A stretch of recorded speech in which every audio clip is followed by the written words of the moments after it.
అఖిల్ గారి కెరీర్ లో ఒక మంచి సూపర్ హిట్ మూవీ ఇది. ఫెయిల్ అయినా లైఫ్ లో ఫెయిల్ అయినా అఖిల్ అభిమానిగా మాత్రం ఫెయిల్ కాలే. సినిమా మాత్రం సూపర్.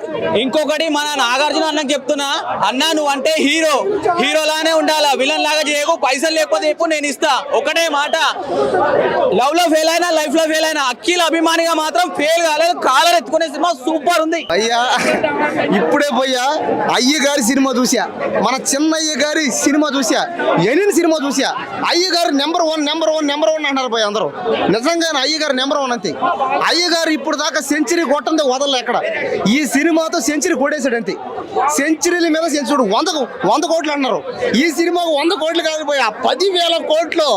ఎన్ని కోట్లు వచ్చినా తక్కువైపోయా ఈ సినిమా.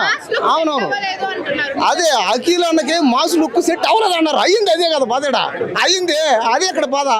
సెంచరీ కొట్టాడు, లాస్ట్ లో 100 మందిని చంపాడు, సెంచరీ కొట్టాడు అయ్యగారు. ఈ సినిమాతో ఖచ్చితంగా 1,00,000 కోట్ల టార్గెట్ కాకపోతే ఇంకొక వారం రోజుల్లో సినిమా 1,00,000 కోట్ల టార్గెట్ అవుతుంది అంతే. దయచేసి సినిమాకి అందరూ చూడండి. అయ్యగారు ఏందో అయ్యగారు తడాకేం చూపించాడు. పెద్దయ్య గారు అన్నాడు, అక్కినే నాగార్జున గారు అన్నారు ఈ సినిమాతో కొడతాను అని కొట్టేశారు అంతే. ఏంటంటే